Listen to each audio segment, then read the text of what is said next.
Am I audible enough? Grace and peace to the senior pastors and the pastors in our midst, to the management or the senior leadership of the church, the congregants, our praise and worship team. You guys are beautiful. And yeah, to the house at large. I'm really humbled to be standing here in front of you, to be bestowed with this opportunity in this auspicious Impact celebration. At this moment, I'm going to pray to God so that my utterance is a display of His infinitude in wisdom. I hope to challenge a few conventional ideas around offering and giving that we hold so dear. This will continue to take on the narrative around the giving of non-monetary gifts that the world is desperately in need of. In the next couple of minutes, I'm going to argue that giving forms a cornerstone to the advancement of the ministry of God. I'd like us to direct our attention to the book of Malachi 3, verse 10.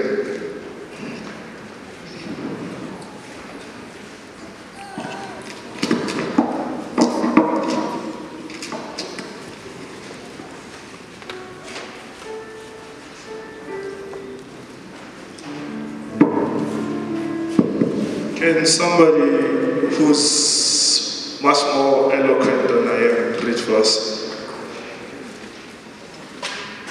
Bishop.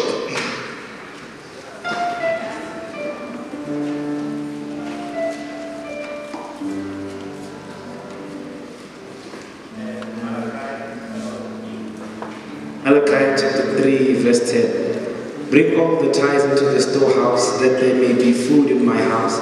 And try me now in this, says the Lord of hosts, if I will not open for you the windows of heaven and pour out for you such blessing that there will not be room enough to receive it. Amen.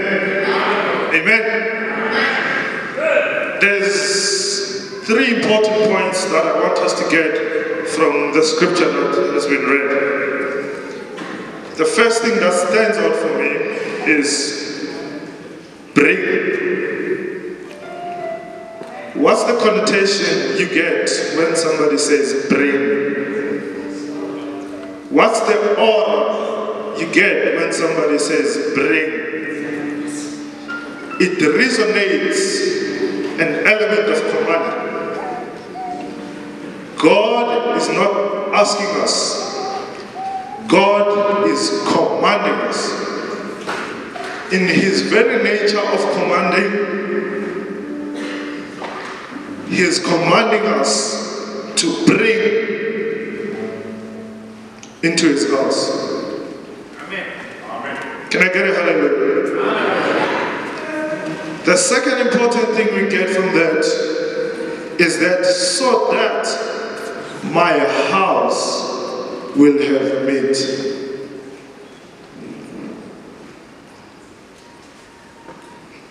Does it ring a bell?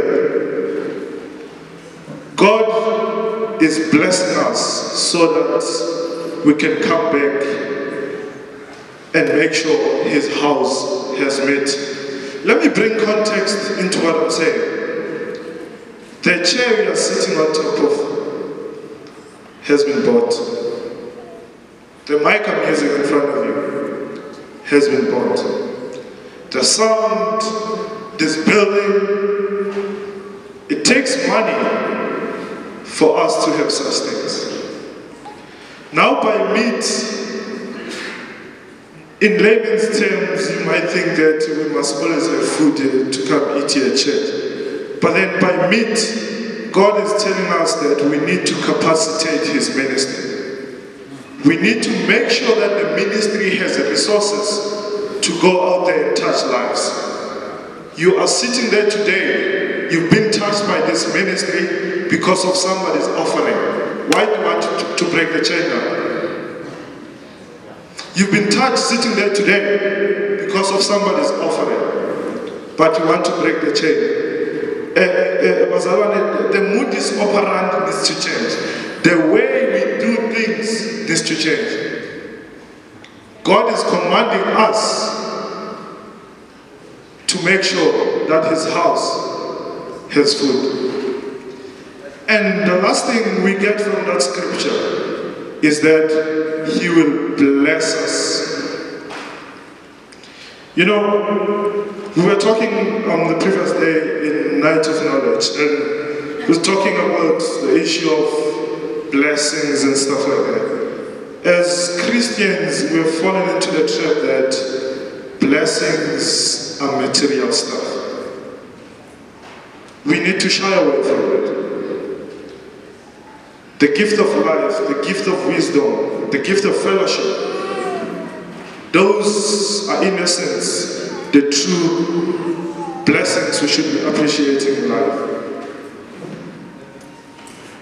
God is saying, if we bring into his house, he will bless us. Not only will he bless us, but he will make sure that we have blessings that even this room cannot contain. He's saying we should test him. He's an able God, and he delivers. He is saying we need to take care of the affairs of this ministry, and he will take care of our affairs. He has given us strength, he has given us wisdom, he has given us time to go out there to generate wealth. I was talking to the lads earlier on before the service that the one thing that's holding back Christianity today is lifestyle.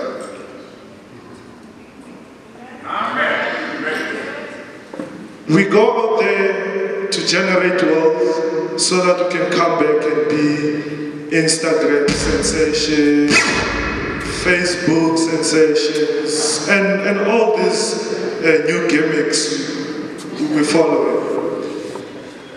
But then we need to come back to basics. We have romanticized the idea of not giving because it adds a lot of backlogs to our personal desires.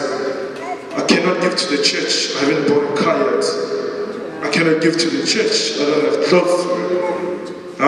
We're finding every excuse not to grow the ministry of God. Why do we want to break the chain? That's the message of today. When you open the book of Proverbs 3:9, it challenges us to change our fiscal landscape. Those who did economics will follow me when I'm talking about fiscal policies as an individual. You also need a fiscal policy as an individual. You need to know where you spend your money as an individual. Proverbs 3 verse 9 challenges us to make the giving in the ministry of God the first item in our fiscal pyramid. So giving should be the first thing in your budget. I don't want to talk about budget. I want to talk about fiscal responsibility, because when you talk about fiscal responsibility, you are looking at the bigger picture. You need to make sure that before you spend on other things, the ministry of God has been taken care of. As I'm closing, we need to be the 2 Corinthians chapter 9, verse 7 type of givers. Do you hear what I'm saying? We need to be the 2 Corinthians chapter 9 verse 7 type of givers. And those are the cheerful givers. We need to be cheerful givers because we serve a living God. We are not giving in expectation, but we are giving in guarantee. We are not giving into the church because we expect God to open blessings, but we are giving into the church because God has already paved our blessings. We need to be cheerful givers. He's going to take care of your needs, take care of his needs. A very able and smart friend of mine always says that we need to make God's problems our problems so that he can take care of our problems. Because with the power we have and the knowledge we have is limited by space and time. So I want to appeal to your conscience, fellow comrades, to come back and make sure that the ministry of God has been taken care of. Can we come and give? Thank you.